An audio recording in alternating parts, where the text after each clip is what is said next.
Mike in California says, "Hi, Clark. I'm recently married. My wife and Congratulations. Congrats. My wife and I have had 2 shared accounts for our monthly expenses and savings, but we also want to ensure we both have access to other accounts like our utility, mortgage, retirement, and other investment accounts, etc.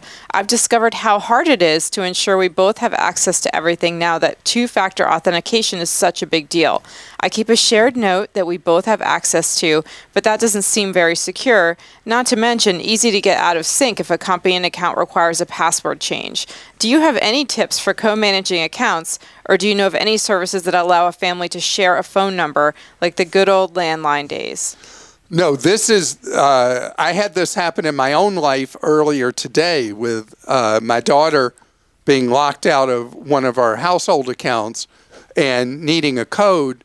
And I wasn't able to respond in time because the code was only good for 15 minutes and on like that.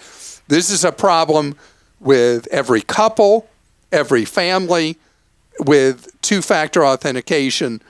And the truth is, this is just a temporary patch for a glaring problem right now with the internet that companies have not been able to protect our information, our privacy, our data, and temporarily they're doing this 2-factor thing till we move beyond passwords.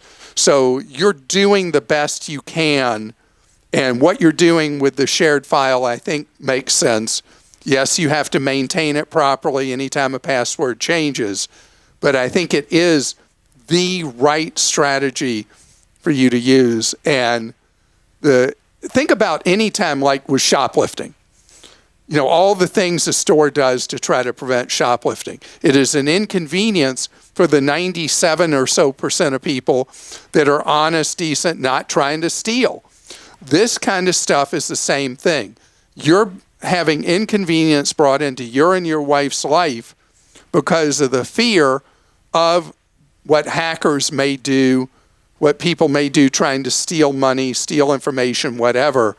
And it's just a hassle factor that is part of modern life. One thing I do is that certain accounts will allow me to have 2 phone numbers on the account. And then when I go to do the authentication, I tell it which number to text.